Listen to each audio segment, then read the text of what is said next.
जीवम् अजीवम् दब्बम् जीर्णवरवसहेण दिट्ठम् देविन्दविन्दवन्दम्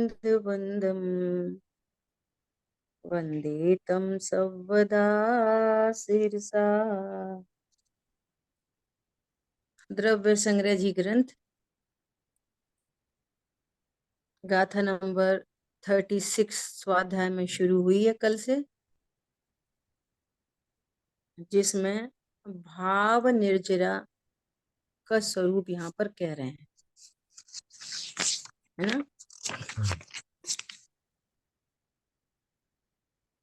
यहाँ किस निर्जरा की बात चल रही है, बहुत विशेष ध्यान देने योग्य है। अभिपाक संवर पूर्वक निर्जरा, किसकी बात चल रही है? संवर पूर्वक निर्जरा। तो उसको यहाँ पर क्या कह रहे हैं? भाव निर्जरा। संवर पूर्वक की जो निर्जरा है वो भाव निर्जरा है। बहुत इंपॉर्टेंट गाथा है, बहुत ही। निर्जरा तत्व का स्वरूप एकदम स्पष्ट हो, वो स्यादवाद शैली का भी बराबर ज्ञान हो, है ना। संवर पूर्वक निर्जरा, और संवर मतलब भेद विज्ञान। संवर मतलब भेद विज्ञान। जिस ज्ञान में मैं ज्ञायक हूं ऐसा ग्रहण होता है, वहां संवर होता है। क्या बोला? इस ज्ञान में मैं ज्ञायक हूं ऐसा ग्रहण होता है, वहां संवर होता है। और यहाँ संवर पूर्वक निर्जरा की बात चल रही, ठीक है। सो कह रहे हैं कि ये निर्जरा दो प्रकार की है, एक द्रव्य निर्जरा और एक भाव निर्जरा। ठीक है, एक द्रव्य निर्जरा, दूसरी भाव निर्जरा। सो वो भाव निर्जरा, जो भाव निर्जरा है, उसको यहाँ पर क्या कह रहे हैं? निर्विकार परम चैतन्य रूप चित चमत्कार के अनुभव से उत्पन्न सहजानंद जिसका स्वभाव है। मोहिनी जी, आपका वीडियो ऑफ कर लें आप।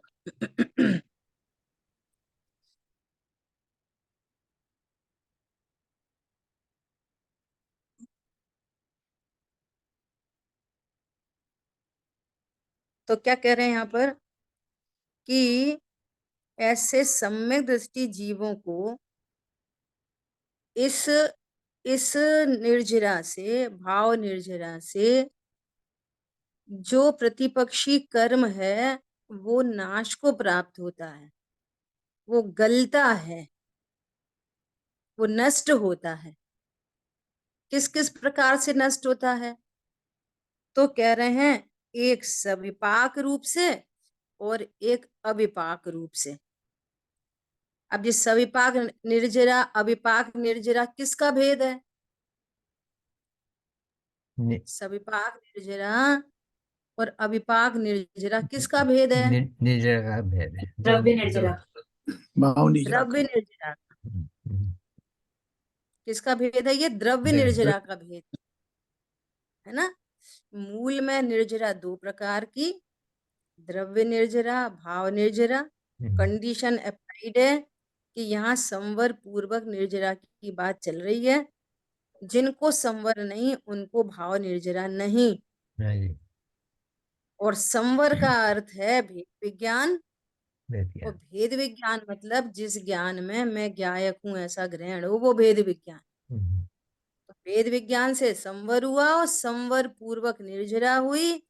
सो वो निर्जरा दो प्रकार की है, एक द्रव्य निर्जरा, एक भाव निर्जरा।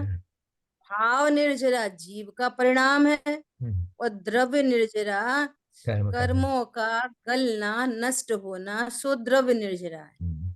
सो कर्मों का नष्ट दो प्रकार से होता है। एक कर्म फल देकर खिरते हैं, खिर जाते हैं, फल देकर खिर जाते हैं, है ना। तो उसको कह रहे हैं सविपाक निर्जरा। और दूसरा कर्म फल देते उससे पहले ही खिर जाते हैं। बिना फल दिए कर गए। हाँ, बिना फल दिए खिर गए। ठीक हम्म। है। तो जो कर्म फल देकर खिर रहे हैं उसका कारण कौन है, और जो फल देकर बिना फल दिए ही खिर जा रहे हैं उसका कारण कौन है। तो कह रहे हैं जो फल। कर्म बिना फल दिए ही खिर जा रहे हैं उसका कारण है अंतरंग शुद्धात्म अनुभव। उसको ऐसा शब्द दिया है, अंतः तत्व स्व संवेदन, है ना। उससे तो क्या हो रही है, अविपाक निर्जरा। और सम्यक ज्ञानी जीवों को जो शेष राग मौजूद है, शेष जो भगवान की भक्ति आदि जो मंद कषाय के शुभ राग के परिणाम हैं, वे फल दे के खिर रहे हैं। उनसे क्या हो रही है, सविपाक विपाक। निर्जरा। बात सुन। बहिरंग, बहिरंग और अनशन, अंतर। अनशन आदि जो बाहर तप है बहिरंग, बहिरंग तप से बाह्य तप से सविपाक निर्जरा, और निश्चय तप से अविपाक निर्जरा।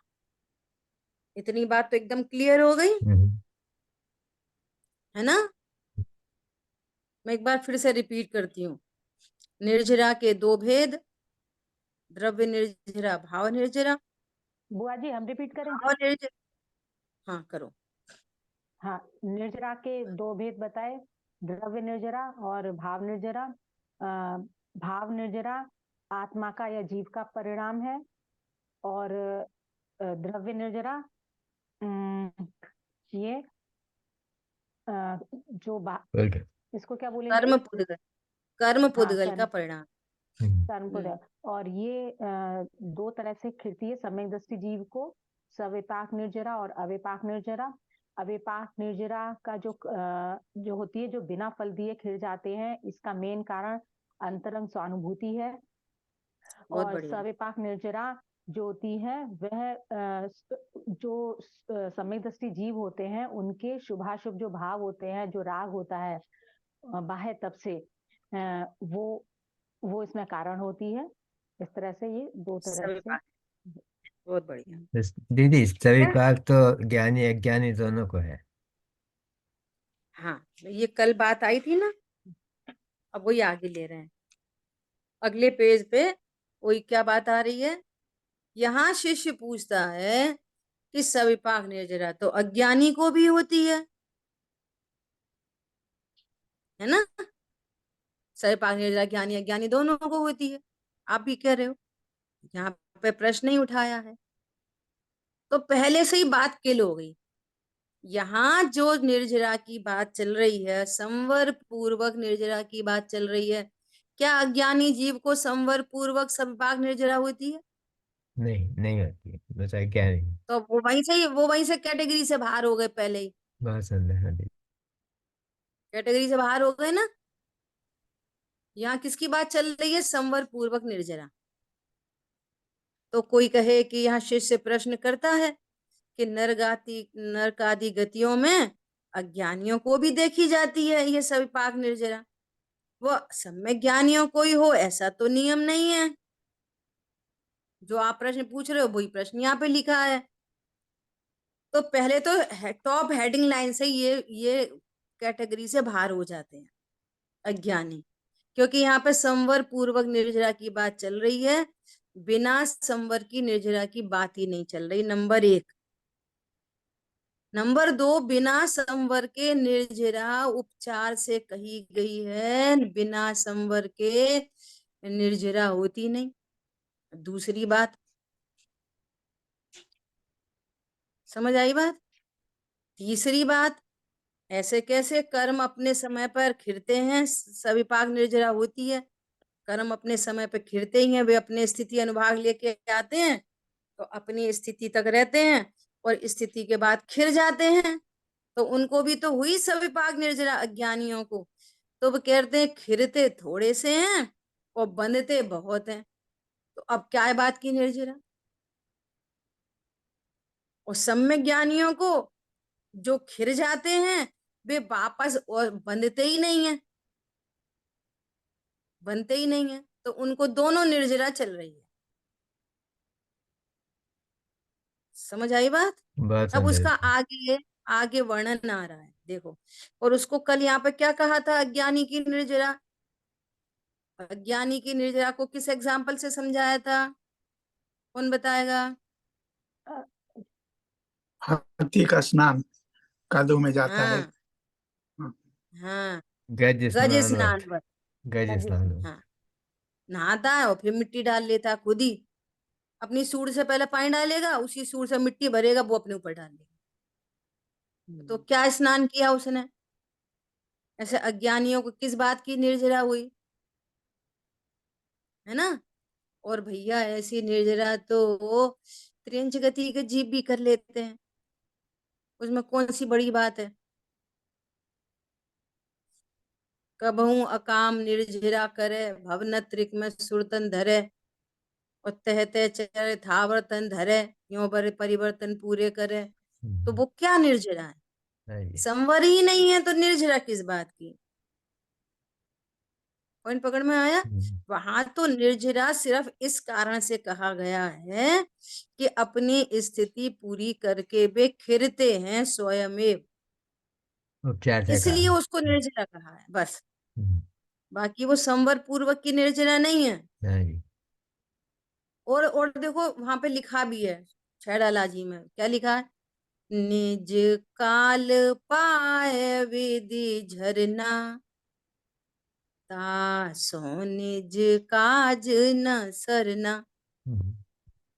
जो निज काल पाए, विधि मतलब कर्म झरते हैं, अपने काल पर झरते हैं, उनसे निज, उनसे हमारा कार्य नहीं सरता। तासो निज कार्य न सदना, उससे हमारा कार्य नहीं सरता। तप करि जो कर्म खे पावे, जो तप से कर्म खेराते हैं, संवर पूर्वक जिनको निर्जरा होती है, वो ही सुख को पाता है। समझ आई बात? ऐसा। तो अब देखो, अब आगे अपनी चर्चा आ रही है।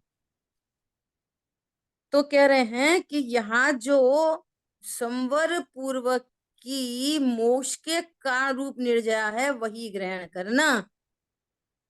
तुम कह रहे हो कि अज्ञानी को भी तो निर्जरा होती है, तो यहाँ तो संवर पूर्वक की निर्जरा को ग्रहण करना। इस गाथा का टॉपिक, हेडिंग, हेडलाइन ही यही है, सबसे स्टार्टअप उत्तानी का। देखो पलट के पेज। अब सम्यक दृष्टि जीव को संवर पूर्वक निर्जरा तत्व कहते हैं, हेडिंग यही है इसका। संवर पूर्वक मुख्य। हाँ, संवर, निर्जरा संवर पूर्वक ही होती है। अज्ञानी को जो निर्जरा है, वो निज काल पाए विधि झरना, वो उपचार से निर्जरा है, वो वास्तव में उदय है। निर्जरा तो है ही नहीं। वो वास्तव में उदय है, कर्म उदय में आ रहा है, और ये उसमें वापस राग द्वेष, मिथ्यात्व राग द्वेष उत्पन्न करता है। सो अनंत कर्मों का बंध वापस हो जाता है। वो साइकिल चलती रहती है। हाँ, ऐसा। ठीक है, ऐसा। तो अभी क्या कह रहे हैं, यहाँ जो संवर पूर्वक की मोक्ष के कारण रूप निर्जरा है, वही ग्रहण करना। जो अज्ञानियों की निर्जरा है, वह तो गज स्नान बत निष्फल है, निष्फल है, क्योंकि अल्प कर्म गिरता है और वह बहुत कर्म बहुत अधिक भानता है, इस कारण वह ग्रहण करने योग्य नहीं है। अब थोड़ी टेक्निकल बात आ रही है, बहुत समझने जैसी बात है। अब क्या कह रहे हैं, सराग सम्यक दृष्टियों को, सराग सम्यक दृष्टियों की जो निर्जरा है, और नीचे की लाइन में आएगा 3 लाइन बाद, वीतराग सम्यक दृष्टि। तो सम्यक दृष्टि कितने प्रकार के हो गए? 2 प्रकार के, एक वीतराग सम्यक दृष्टि और एक सराग सम्यक दृष्टि। सुनना बहुत ध्यान से, इसको ऐसा ही बोलते हैं, सराग सम्यक्त और वीतराग सम्यक्त। सम्यक्त कितने प्रकार का हुआ? सराग सम्यक्त और वीतराग सम्यक्त। सम्यक तो एक ही नहीं प्रकार सब, का है। हाँ सम्यक सिर थोड़ी हिलाते हैं। सम्यक दर्शन तो एक ही प्रकार का है। वो किस प्रकार का? एक ही, मैं आत्मा हूं ऐसा विश्वास, ये सम्यक दर्शन है। श्रद्धा में विश्वास। हाँ जी। सम्यक दर्शन थोड़ी सराग और वीतराग होता है। सम्यक सम्यक दर्शन दृष्टि, नहीं होता सराग और वीतराग। सम्यक दृष्टि होता है। तो दृष्टि तो सम्यक फिर दृष्टि भी अभेद एक ही की प्रकार भाषा की में होनी बोल चाहिए। रहे हैं। तो सम्यक क्या दृष्टि भी बोला तो फिर भाई? एक ही प्रकार की सम्यक दृष्टि भी तो हाँ एक ही प्रकार की होनी चाहिए। वो अलग मैटर है, उसकी बात करेंगे अभी, उसकी बात करेंगे, है ना। पहले तो सम्यक दर्शन की बात करते हैं। सम्यक दर्शन तो मैं आत्मा हूं इस विश्वास का नाम है सम्यक दर्शन। कोई सम्यक दर्शन सराग और वीतराग नहीं होता। मतलब तो फिर यहाँ तो कह रहे हैं, लिखा ही है जिनवाणी में, खुद ब्रह्मदेव सूरी जी लिख रहे हैं, सराग सम्यक तो और वीतराग सम्यक। अब सुनो, पहले ज्ञान से समझेंगे। जैसे ज्ञान सिर्फ एक प्रकार का होता है ना, मात्र जानना जानना जानना जानना। उपयोग क्या करता है? उपयोग में क्या होता है? जानना, जानना, बस ओनली जानना, मात्र मात्र है ना। जानना। उपयोग, फिर भी उस उपयोग को शुभोपयोग, शुभ, अशुभोपयोग और शुद्धोपयोग। शुद्धोपयोग कहते हैं। तीन तो तीन भेद हो गए। उपयोग तीन प्रकार का होता है। उपयोग, नहीं, एक ही प्रकार का। उपयोग तो एक ही प्रकार का होता है। हम्म, पर जिस उपयोग के साथ में, या जो जिस उपयोग में हम्म, अशुभ का लक्ष्य है, तो उस उपयोग को अशुभ उपयोग कहते हैं, हाँ, है ना? ये शुभ, अशुभ और शुद्ध शुद्ध। सारे त्रिगुण की पर्याय हैं, तीन प्रकार की। हम्म, शुभ, अशुभ और शुद्ध, ये किसकी पर्याय हैं? कौन से गुण की? चारित्र गुण हाँ, की। तो इनकी तरफ से ज्ञान को कहते हैं शुभ उपयोग, अशुभ उपयोग और शुद्ध उपयोग। क्लियर? हम्म, इसी प्रकार यहाँ सम्यक दर्शन भी एक ही प्रकार का है। मैं आत्मा हूं इस विश्वास का नाम सम्यक दर्शन है। पर जिस सम्यक दर्शन के साथ में राग विद्यमान है, तो उस राग की तरफ से कहते हैं सराग सम्यक दर्शन। उस राग की तरफ से कहते हैं सराग सम्यक दर्शन। समझ आई बात? हाँ जी। एक मिनट होल्ड करना है। श्राविका गेट ऑफ करो।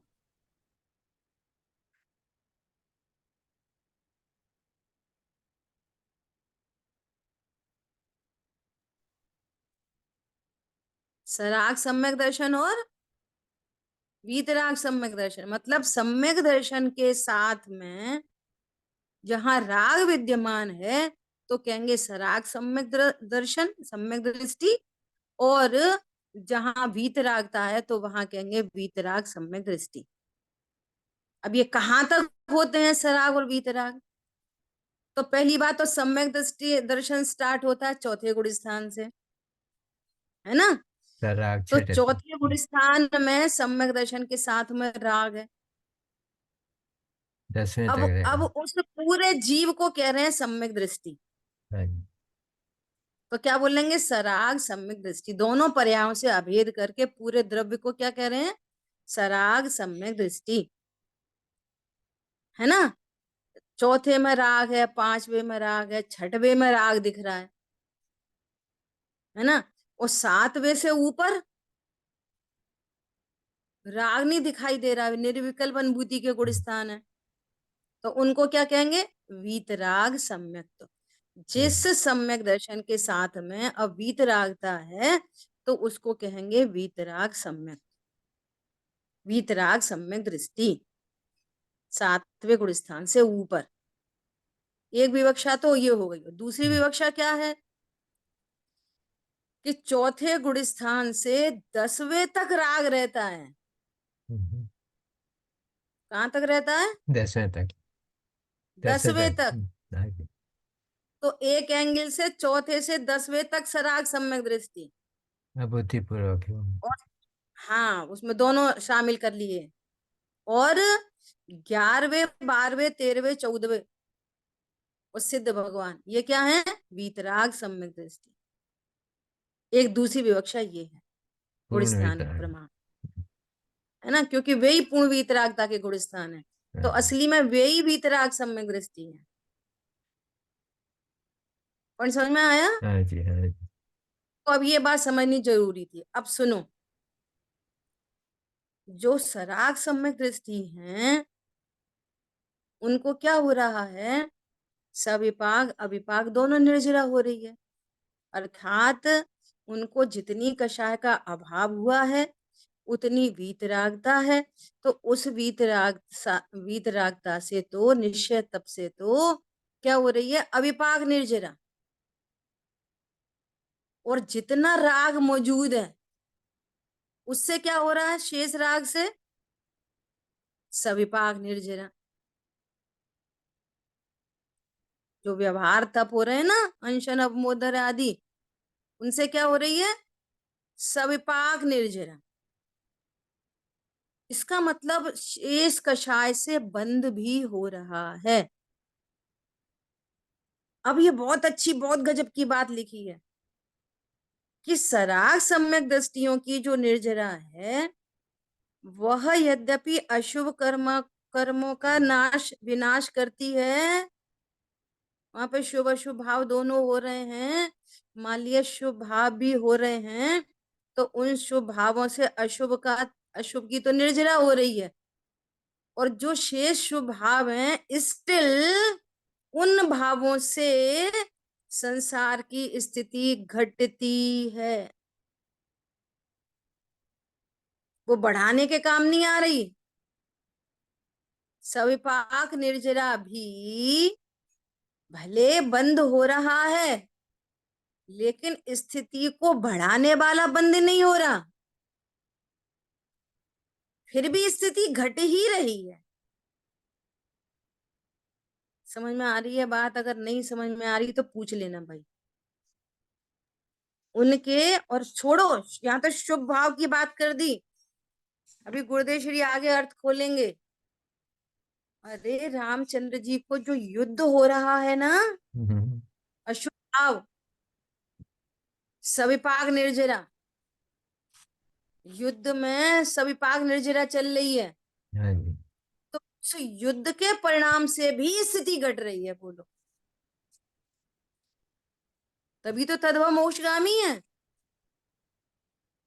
बढ़ी हुई स्थिति बांध लेते यदि, तो फिर दो एक भव खड़े हो जाते। हाँ जी। तद्भव मोक्षगामी है। तो जी उसका हमारी उसका बात, हेतु क्या है, कारण क्या है उसका? उसका ये। कारण ये है कि शुद्धात्म अनुभव से इतना काम होता है, संवर से इतनी निर्जरा होती है। आगे आ रही है बात, अभी और हाँ, आ रहे हैं, आगे आ रही। हेतु। समझ आई बात? हम्म। और सुनो गजब की बात, कि ये नेचुरल एक व्यवस्था है बहुत सुंदर, कि जो सम्य ज्ञानी होते हैं ना उनको अशुभ के काल में बंध नहीं होता। ये नेचुरल व्यवस्था है, प्राकृतिक। जब वे अशुभ भावों के बीच में होते हैं ना हम्म। तब उनको आयु बंद नहीं होता, होता ही नहीं है उनको आयु बंद उस काल में। उनको आयु बंद होगा अगर अगर एक दो भाव बचे हों उनके। क्या बोला? यदि हम्म। उनके एक दो भाव बचे भी हों तो उनको अशुभ आयु नहीं बंधती, क्योंकि अशुभ भावों के काल में उनको आयु बंद ही नहीं होता। ऐसी प्राकृतिक व्यवस्था है सम्यक दृष्टि जीवों के साथ। देखो कितनी गजब की बात कर रहे हैं, तो सराग सम्यक दृष्टि की। तो हाँ दीदी बोलो। इसीलिए कहा कि सम्यक दृष्टि को नरक का और त्रियंच का बंध नहीं होता, यही क्योंकि आयु नहीं बंद होता। नहीं हो रही उस समय, इसलिए। हाँ अगर देखो, और पहले हो गई हो तो नरक और त्रियंच में जा सकते हैं। तो भी स्थिति घटा के होती है। तो भी स्थिति घट जाती है, स्थिति घटी रहती है। देखो क्या कह रहे हैं कि सराग सम्यक दृष्टि को जो निर्जरा है वह यद्यपि अशुभ कर्मों का विनाश करती है तो भी संसार की स्थिति घटाती है ना, और उस भव में तीर्थंकर प्रकृति आदि विशिष्ट प्रकार के पुण्य बंध का कारण होती है। जैसे कोई मनुष्य गति में है ना, और उसको सविपाक निर्जरा चल रही है और उसको संजुलन का अभाव नहीं हुआ, तो यदि देवों में जाएगा तो वैमानिक में जाएगा,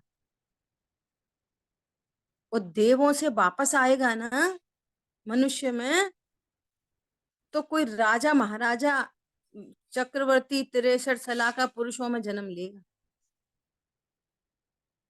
ऐसा नहीं बन जाएगा कोई भी ऐसे गरीब सा लंगड़ा लूला, ऐसा होता ही नहीं। एकदम बिल्कुल सौंदर्य के धारी, बाहर से शरीर की स्थिति भी कैसी होगी, एकदम सुडौल सुंदर शरीर और एकदम धनवान, राजा आदि के पदों में, ऐसा पुण्य बांधेगा वो सविपाक निर्जरा से। बंद होगा ना तो कैसा बंद होगा, विशिष्ट प्रकार का पुण्य बांधता है ना, ये कह रहे हैं। उस भव में तीर्थंकर प्रकृति आदि विशिष्ट प्रकार के पुण्य बंध का कारण होती है। कौन? सविपाक निर्जरा।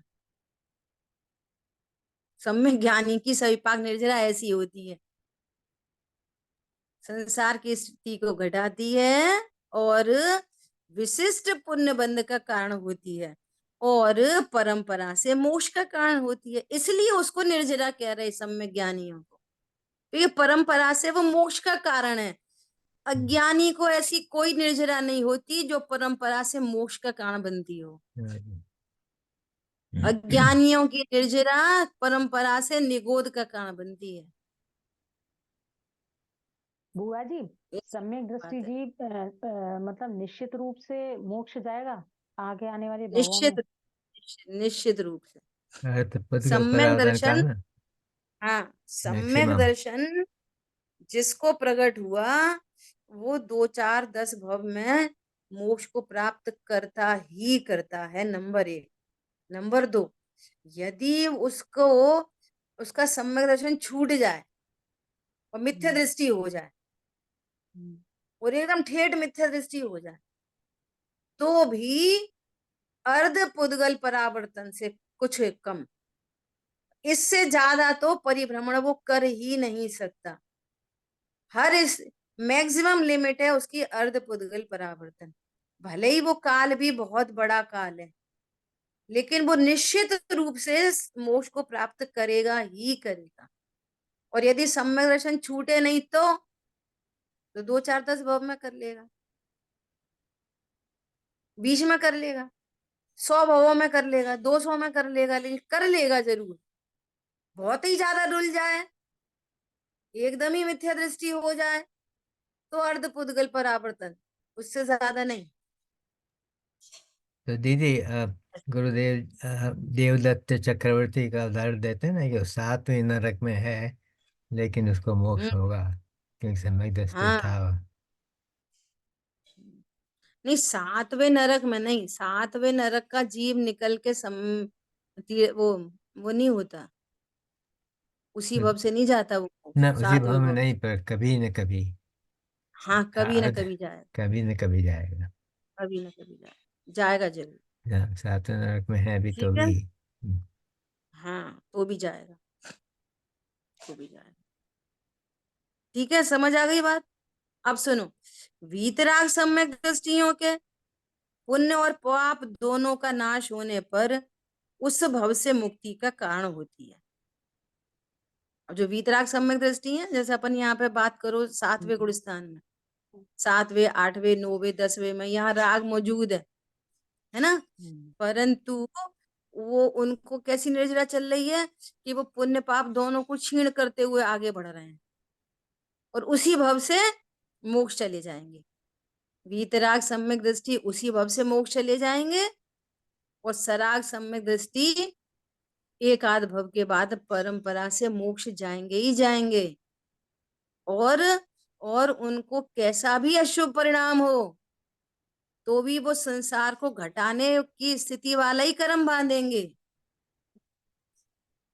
और उनको पुण्य प्रकृतियां ही बंधती रहेंगी। ये देखो मजे की बात, क्यों बनती रहेंगी? सम्यक दृष्टि है, कितना भी युद्ध हो, कितना भी विषय भोग हो, तो भी मिथ्या तो नहीं है ना।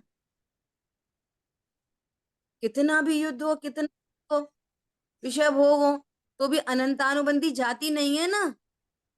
तो जो बंध मिथ्या तो अनंतानुबंधी से नरक निगोद का और त्रियंच गति का बंध होता है, तो वो उन कर्मों की सत्ता ही नहीं है, तो बंध कैसे होगा? सम्यक दृष्टि है ना, तो उसको मिथ्या दर्शन है ही नहीं, अनंतानुबंधी है नहीं। तो जब मिथ्यात अनंतानुबंधी कर्म सत्ता में नहीं है और मिथ्यात अनंतानुबंधी के परिणाम ही नहीं है, तो जब परिणाम नहीं है, कर्म सत्ता में नहीं है, तो फिर वो उनको ऐसे बंद होंगे क्यों? अब दो ही कर्म बस गति बनने को रह जाती है, मनुष्य और देव, बस। और मनुष्य देव में भी सविपाक निर्जरा ऐसी होती है कि जो कर्म बांधती है, तो लेकिन अल्प स्थिति वाला और पुण्य के अधिक अनुभाग वाला। क्या बोला? अल्प स्थिति वाला और पुण्य के अधिक अनुभाग वाला,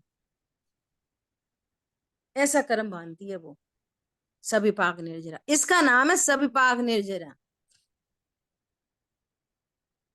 और उसका नाम सविपाक निर्जरा नहीं है कि कर्म उदय में आया थोड़े और बन गए, और पाप प्रकृतियां बन रही हैं, मिथ्यात्व बन रहा है, अनंतानुबंधी बन रही हैं, नरक निगोद बन रहा है, त्रियंच गति बन रही है, तो ये काय की निर्जरा है? ये कैसी निर्जरा है? जो अनंत संसार का हेतु हो रही है वो निर्जरा है कि बंद है? जो अनंत बंद करा रही हो वो बंद है कि निर्जरा है? उसको तो सिर्फ कर्म खिरते हैं, इस एंगल से निर्जरा कहा जाता है। निर्जरा तो संवर पूर्वक ही होती है। वहां निर्जरा कहने का सिर्फ एक हेतु है कि निज काल पाए विधि झरना, बस। अपने उदय में वो कर्म खिर रहा है। अब सुनो, वो आया तो खिर नहीं था, पर जीव ने अपने परिणामों के कारण उसको उदय बना लिया, इसलिए बंद हो गया। क्या कहा? कर्म आया था तो खिरने, और जीव ने क्या किया? वेद ज्ञान के अभाव में फल वो में जुड़ खिरने गया। वाले कर्म को उदय बना लिया, और उदय से बंद हो गया। आई बात समझ में? जैसे किसी ने हमको बहुत बुरा बुरा कहा, तो जो बुरा बुरा कह रहा है वो तो पूर्वबद्ध कर्म खिर रहा है। पहले तुमने किसी से बुरा बुरा कहा होगा, तो तुमने वैसा कर्म बांधा, फिर वो उदय में आया, तो वो खिर रहा है। तो इसने क्या किया? वे हमसे ऐसा कहते वैसा कहते, हम देख लेंगे, वो कर लेंगे, ये कर लेंगे, तो वो तो खिरने आया था और तुमने बांध लिया। और तो आपने अपने समय में खिरने वाले कर्म को उदय बना लिया। राग द्वेष करती है उसमें, और सहज रहता कि भैया अपन ने पहले किसी से बुरा भला कहा होगा, आज ये अपन से कह रहा है, तो कोई बात नहीं, मेरी पूर्वबद्ध कर्म की निर्जरा हो रही है, नंबर एक। ये हुई सविपाक निर्जरा। और नंबर दो, मैं तो परमात्मा हूं, तो अज्ञानी को परमात्मा परमात्मा का पता है। अज्ञानी तो उसको भी करता देख रहा है और अपना बुरा देख रहा है, जबकि मेरा तो बुरा कुछ हो ही नहीं रहा। मेरे तो ज्ञान में शब्द अकेले झलक रहे हैं, बस। बुरा बुरा क्या हो रहा है? सुमित जी भाई साहब के आज के प्रवचन में या कल के किसी प्रवचन में ऐसा आया कि आज आपके पास जो कुछ है वो आपके ही टिफिन का माल है। तुमने जैसा बनाया था वही टिफिन खुल खुल रहा है, बस। ऐसे बुरा भले की क्या बात है? देखो, जैसे और लोग होते हैं ना, सामने किसी ने कोई अच्छा काम किया तो इनके मुंह से अच्छा ही नहीं निकलता, अच्छा ही नहीं निकलता, किसी की प्रशंसा नहीं कर सकते। आज तुम्हारी कोई प्रशंसा नहीं करता, नहीं कर आप रहा। कहते हो हम कितना काम कर रहे हैं, कितना अच्छा करके दें, हमारी सास तो कभी हमें अच्छा ही नहीं बोलती। तो भाई साहब ये तुम्हारा ही टिफिन है, कल किसी की आपने तो नहीं करी थी तारीफ, तो आज कोई तुम्हारी नहीं कर रहा। तो हमने जो किया वो, और अभी भी करता हो खुद ही, खुद किसी की तारीफ नहीं करता हो तो अपना दोष ख्याल में नहीं आता, लेकिन कोई अपने अपनी तारीफ नहीं कर रहा हो तो वो बुरा लगता है। और तुम्हारे साथ वो ही रहा है क्योंकि तुमने ही कर्म बांधा है। बस मेरे- समझ में आ रही है बात?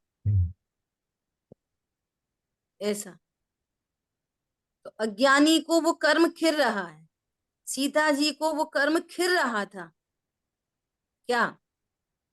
उन्होंने शंका की तो उनके ऊपर शंका हो गई, तो उनको जंगल में डाल दिया। तो उनकी वो सविपाक निर्जरा थी,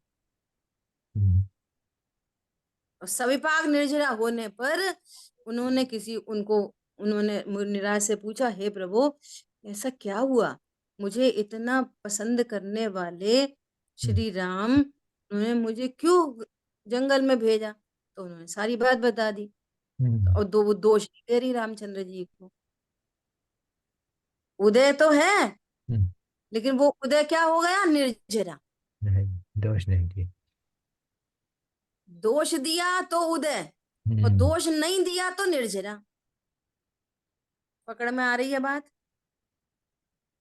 आपके साथ जो भी कुछ घटित हो रहा है, यदि आप उसमें दोष लगाओगे, राग द्वेष करोगे, अच्छा बोलोगे तो भी वो उदय बन जाएगा, और साम्य भाव रखोगे तो निर्जरा कहलाएगी। बहुत गजब की बात है ये। निर्जरा कैसे बनेगी? साम्य आएगा किधर से? संवर पूर्वक साम्य आएगा, संवर के बिना साम्य नहीं आएगा। भेद विज्ञान के बिना साम्य भाव कैसे आएगा? विकल्पात्मक साम्य भी संवर से आएगा।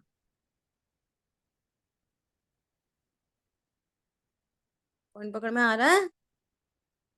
इसमें बहुत सारा माल है इस एक लाइन में, पूरा पूरा प्रैक्टिकल अप्रोच है। और अज्ञानी क्या करता है? सब में लगाओ घाती अघाती, सब में। नीच गोत्र में जन्म हुआ तो तुम्हारे ही नीच परिणामों से नीच गोत्र में जन्म हुआ। अब नीच गोत्र में जन्मने वाला भी भेद भील चांडाल आदि भेद विज्ञान करते हैं तो उस नीच गोत्र की निर्जरा कर लेते हैं।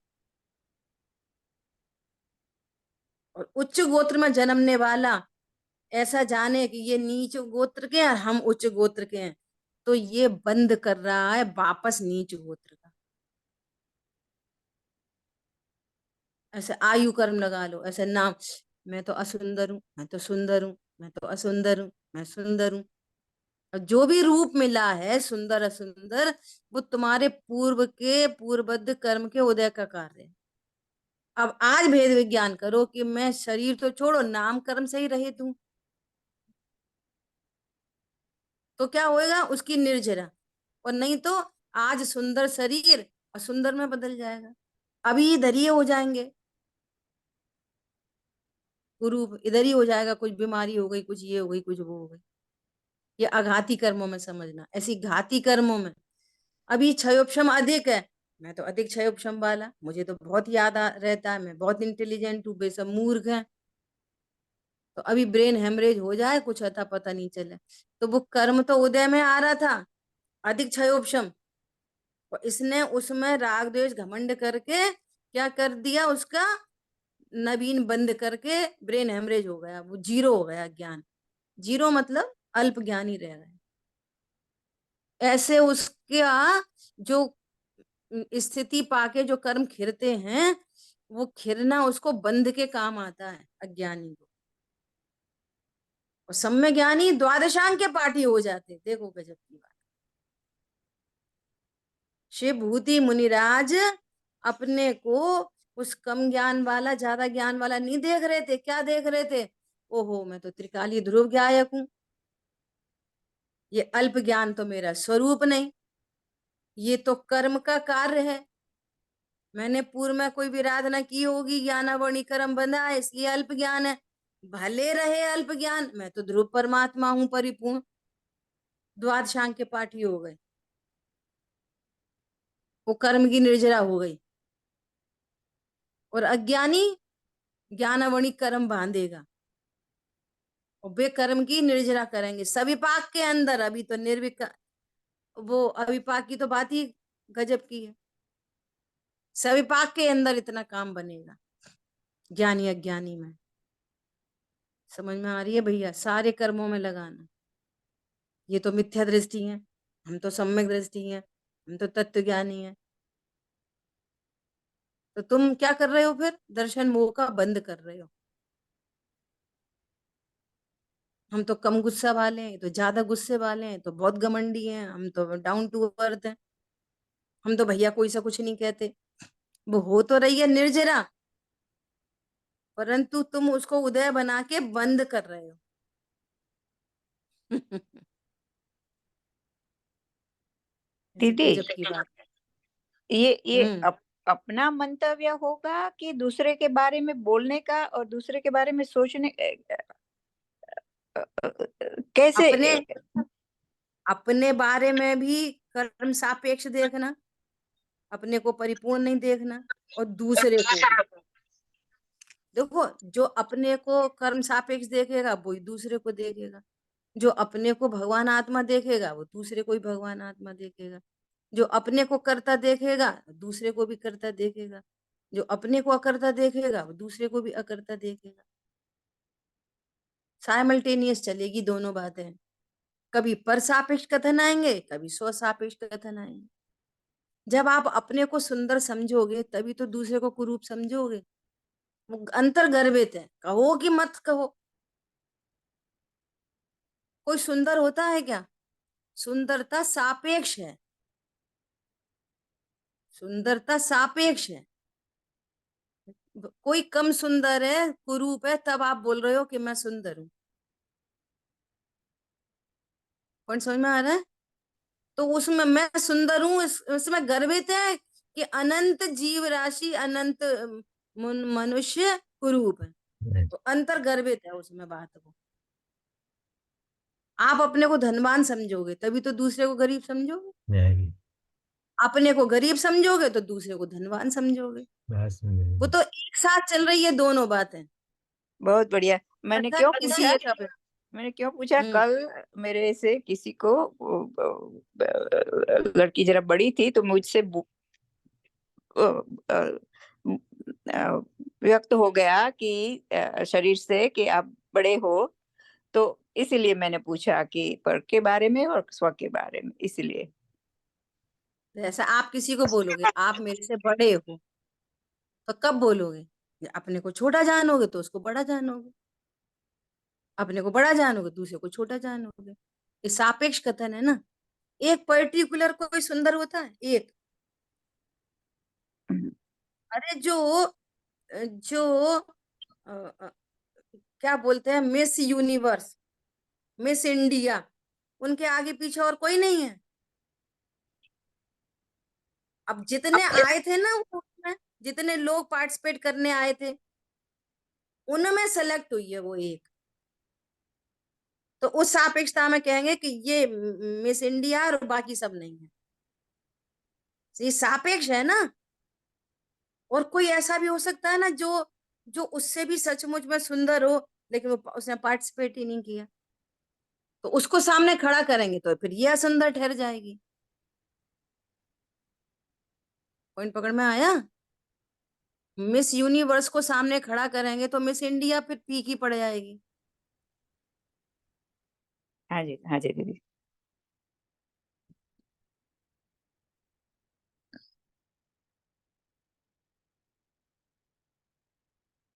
दीदी आपका वीडियो फ्रीज हो गया।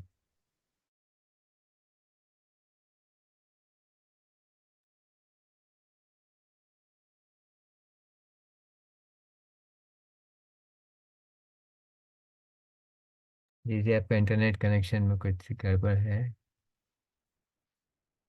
मैं आपका वीडियो बंद करता हूँ।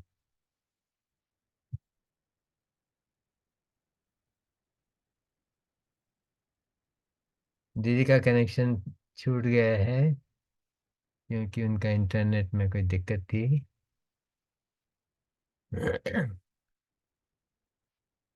आप कोई चिन्हवाणी ले लीजिए, फिर अपन बंद करते हैं आज का।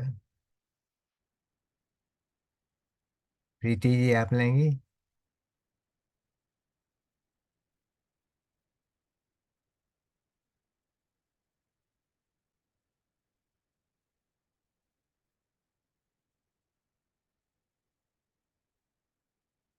जावाणी के ज्ञानते सूझे लोकालो, सोवाणी मस्तक नमो सदा रे तुम जो। वाणी माता की जय हो। जय हो। जय जिनेन्द्र। जय जिनेन्द्र जय सभी जय। को।